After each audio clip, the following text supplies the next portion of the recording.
Hey guys, welcome to Nomad on Fire. And I'm down here at the beach on Hue Hin, Thailand.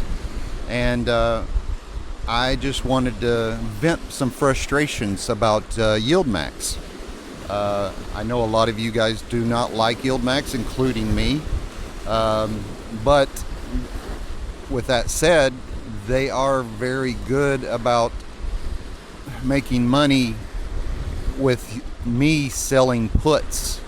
So about 6 months ago, I was selling puts against MSTY. It's something I sell on several different stocks.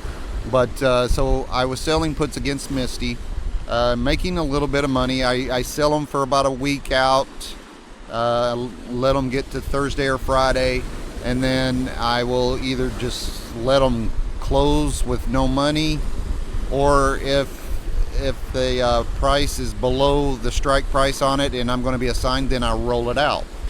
And I'll roll it out for another week, maybe 2 weeks, a month at the most. Usually I do it 1 week at a time. And, it makes a little bit extra money on it. I had a pretty good size position in MSTY, and it just kept deteriorating and deteriorating. So I sold it all but 15 shares. So I just kept 15 shares just to keep track of it. And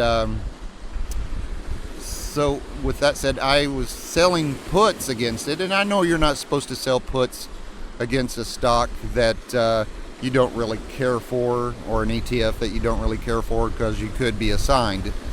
And that's, part of the risk of selling puts. But I was having a really good time with it. I was making some money at selling this put. I only sold one put because I didn't want to get overboard on MSTY, which is one put. If you don't know, if you're new, one put means that you're agreeing to buy 100 shares of MSTY at a set price. At that time, I had the price at $15.50, which it was running around $15-16 back then. So it was paying $50, 30 to $50 every week. When you roll it out, and you'd get another $30 to $50 and stuff like that. So I rolled it several times. Price started dropping. It started paying out more because I had a $15.50 strike, and the price was down to $12. It was paying more. It got down to $10. It was paying out even more. I was making several $100s every week at a $15.50 strike. And so what I typically start trying to do at that point, when the price gets down so much lower than the strike price, is the next time I roll it out, I'll roll it out for a lower strike, and you won't make as much money, but you get a little bit more security. So I rolled it out to a $15 strike, and that paid a little bit of money. I don't remember, it wasn't a lot. It paid like $30-40, and so I kept rolling a $15 strike out for quite a while. And then Yieldmax came out and announced that they're doing the reverse split, which typically that doesn't bother me. A reverse split, it's not as negative as everybody says it is, unless you have puts or covered calls out on that stock. Then you're pretty much screwed.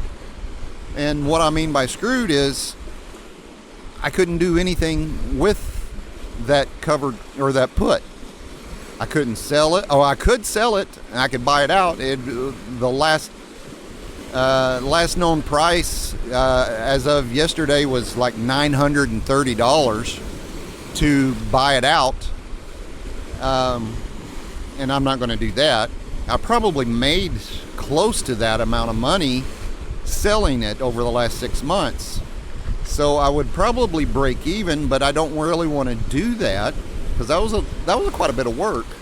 And but I couldn't do anything else with it. I can't roll it because it's a $15 strike for 100 shares, which now that contract's really only worth 20 shares because they did a 5-to-1 split, and so I can't do anything. I can't roll it. Only thing I can do with it is close it out and pay like the $900 on it, or get assigned. And it expires Friday the 19th, which is today for me.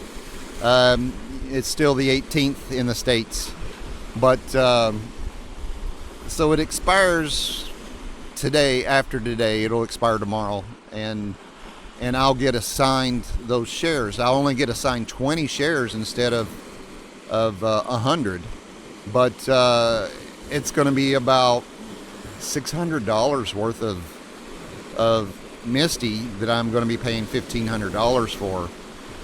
But if I go back and calculate all the stuff all the income that I made off of selling the puts, I might be breaking even on it. So I've got two choices when the market's open tonight. I can either buy it out and be done with it and keep pay $900, and then I'd keep $600 of the money that they got on reserve, or just get assigned, and then hopefully MSTY will go back up. I'm not really counting on it that much to go up, but I would like to get some of its distributions, because they have been paying pretty well as far as distribution wise. So I don't know exactly what I'm going to do. More than likely I'll just get assigned, and then, tax loss harvest it before the end of the year. Oh, I'd get hit with a wash. Oh, I couldn't do that then. So I'm not 100% sure what I'm going to do.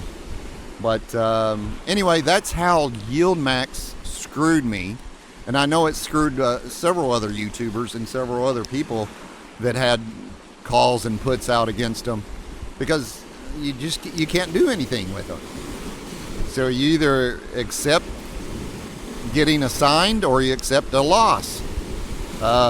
So I don't know what I'm going to do. But I'll let you guys know in the next video. I'm here in Hoi Han till tomorrow, Saturday. I decided to cut it short a little bit.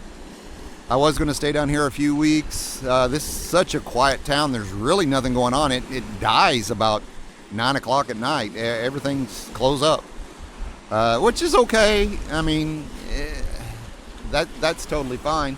But I decided that I'm going to go back to Bangkok for 2 days, and then before my visa expires in Vietnam, I'm going to go back to Vietnam. So Monday, I don't know if that's 21st or 22nd. I think that's the 22nd. I'm going back to Vietnam. I'm flying into Da Nang, and I've got roughly 30 days left on my 90-day visa left there. So I'm going to go back and go to Vietnam for a little while. My visa is almost up here in Thailand anyway, so I would have to leave anyway. But I'm going to do a cost analysis for you guys of what it cost me to live here in Vietnam or Thailand for the last 60 days. And just so you guys can get some kind of clue. Now, my cost of living here is going to be a little bit skewed from what like normal people would have. Not that I'm not normal, but normal people, because I use credit card points. I mean, I haven't paid for a hotel room yet, and that's really affecting my cost of living here, because you don't have to pay for hotel rooms. Hotels are not expensive. I'm paying $21 a night for the hotel I'm at right now. In Da Nang, Vietnam, I'm paying $12 a night, and it's a nice little hotel, at least from the pictures. We'll find out. I only booked for 2 nights, so we'll see. I found some as low as $8 a night in Da Nang, which Vietnam is just way cheaper than Thailand right now, in case you guys didn't know. Food-wise, everything, it's just way cheaper there. But anyway, that's all I really got for you right now. I just wanted to let you guys know how Yieldmax screwed me over, and I think it's screwed over a lot of other people as well. But I am enjoying my time here in Vietnam or Thailand, and looking forward to my time in Vietnam. And I hope you guys come along with me. All right, I'll talk to you guys later. Have a good one. Bye-bye.